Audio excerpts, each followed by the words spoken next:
नमस्कार दोस्तों, स्वागत है आपका अपने YouTube चैनल अंधेरे की आवाज में।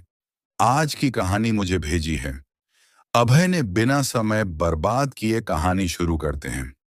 अभय एक मल्टीनेशनल कंपनी में ब्रांच मैनेजर की जॉब करता था। एक दिन ऑफिस से घर जाने के लिए लेट हो गया था।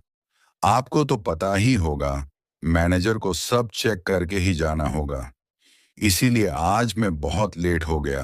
सर्दी की मौसम होने के कारण रात भी जल्दी हो गई थी। ठंड भी बहुत शुरू हो चुकी थी। मैंने अपनी कार निकाली, सीधे घर के लिए निकल पड़ा। उस समय रात के 11 बजे थे। थोड़ी देर चलने के बाद मैंने देखा कि रास्ते में एक पेड़ डला है। न चाहते हुए भी मुझे गाड़ी को रोकना पड़ा। रात बहुत हो चुकी थी, इसलिए रास्ता सुनसान था। तभी अचानक एक आवाज सुनाई दी, रुक जाओ। मेरी रूह कांप गई।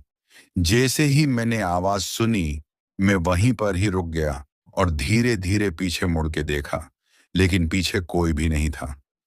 अब मेरी सांसें थमने वाली थी कि फिर से वही आवाज सुनाई दी, सामने देखो।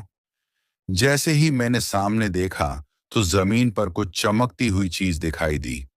मैं दौड़ के उस चीज के पास गया और देखा तो ये कोई साधारण चीज नहीं थी, बल्कि एक चमकता हुआ हीरा था। मैंने वह हीरा अपने हाथ में लिया। उसकी चमक देखकर मेरी खुशी का पार ना रहा।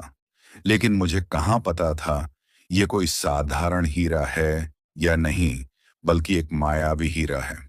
अचानक उस हीरे में से आवाज आई, अगर तुम्हें और हीरे चाहिए तो इस जमीन को खोदो।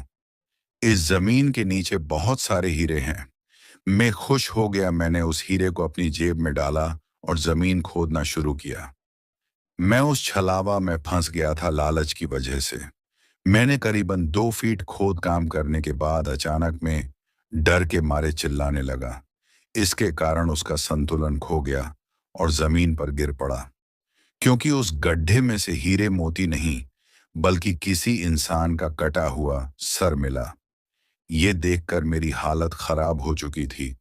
अचानक वह सर हवा में उड़ने लगा और बोला, डरो मत, मैं तुम्हें कोई हानि नहीं पहुंचागा।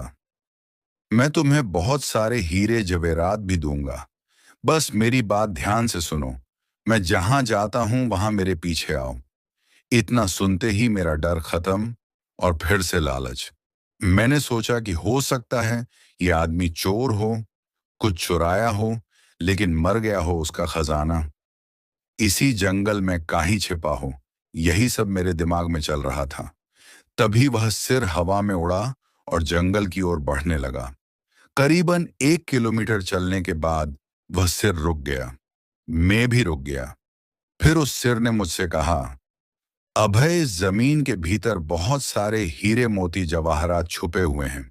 इस जमीन पे खोद काम शुरू करो। मैं खुश हो गया और उस जमीन को खोदना शुरू कर दिया। खोदते खोदते उस जमीन के नीचे हीरा मोती तो नहीं मिले, बल्कि उस सिर का कटा हुआ धड़ मिला। उस सिर ने कहा, अब तुम्हें एक आखिरी काम करना है, उसके बाद मैं तुम्हें माला माल कर दूंगा। तुम्हें कहीं से भी एक लोटा खून लाना होगा। मैंने बोला, एक लोटा खून? पर मैं एक लोटा खून कहां से लाऊंगा? उस सिर ने कहा, चलो मेरे साथ। वो डरावना चेहरा मुझे साथ लेकर थोड़ी दूरी पे गया। वहां उसे एक जंगली जानवर को जाते हुए देखा। वो सिर बोला, उस जानवर को मारकर उसका खून ले आओ। मैं डर गया और बोला, नहीं नहीं, यह मुझसे नहीं होगा। मैं यह नहीं कर सकता। इतना सुनते ही वो सर गुर्राने लगा। उसकी लाल आंखें, नुकीले दांत मुझे डरा रहे थे। तभी उसने कहा, अगर तुमने यह काम नहीं किया तो मैं तुझे बहुत बड़ी मुसीबत में डाल दूंगा। फिर तुम्हारी पूरी जिंदगी नर्क बन जाएगी। मैंने हाथ जोड़कर उसे कहा, मुझे माफ कर दो, मुझे घर जाने दो। उसने मेरी नहीं सुनी। उस सिर ने अपने तंत्र मंत्र की शक्ति से एक छुरी और लोटा प्रकट किया और गुस्से से बोला, अगर तुम मेरा यह काम नहीं करोगे तो मैं तुम्हारे पूरे परिवार को मौत के घाट उतार दूंगा। इतना सुनते ही मैं जोर जोर से रोने लगा। मैंने मजबूरी में आकर उस जानवर को मार डाला और उसका खून लेकर उस सिर के पास गया। वो सिर खून को देखकर बहुत खुश हुआ और बोला, यह खून मेरे शरीर पे डाल दे। उस सिर के कहने पर मैंने खून को उसके शरीर पे डाल दिया। फिर कुछ ही देर में वो कटा हुआ सिर उस शरीर पे जुड़ गया। यह सब देखकर मेरी हालत अब खराब होने लगी। वो उस भूत को देखकर काफी डर गया।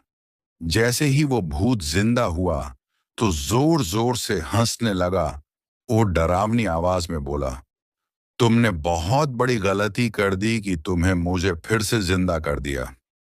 अब मैं सिर्फ तुम्हें ही नहीं बल्कि इस पूरे शहर को मौत के गाढ़ उतार दूंगा। डर के मारे मियर मुंह से आवाज भी नहीं निकल रही थी। मैं अपनी जान बचाने के लिए वहां से दौड़ा, लेकिन उस भूत ने छलांग लगाकर मुझे जमीन पे गिरा दिया और बोला, मुझे बहुत भूख लगी है, अब मैं तुम्हारा मांस खाऊंगा। इतना सुनते ही मेरे शरीर ने साथ छोड़ दिया। जैसे ही उस भूत ने मांस खाने के लिए आगे बढ़ा कि तुरंत ही उसका सिर धड़ से अलग हो गया। मैं समझ नहीं पाया कि आखिर यह चमत्कार हुआ कैसे। जब मैंने पीछे मुड़कर देखा तो एक अघोरी बाबा खड़े थे। उस अघोरी बाबा ने कहा, जब तुम उस जानवर को मारकर उसका खून ले जा रहे थे तभी मैंने देख लिया था और समझ गया कि कुछ तो बुरा होने वाला है। इसीलिए मैं तुम्हारे पीछे पीछे यहां तक चला आया और मैंने अपनी मंत्र की शक्ति से उस भूत को फिर से मार दिया। अब तुम निश्चित होकर अपने घर जाओ। अब तुम पर कोई खतरा नहीं है। आज भी मैं उस बात को याद करता हूं तो मेरी रूह तक कांपने लगती है। दोस्तों, आपको यह कहानी कैसी लगी? प्लीज हमें कमेंट करके जरूर बताएं। मिलते हैं रोज रात 8 बजे एक नई कहानी के साथ।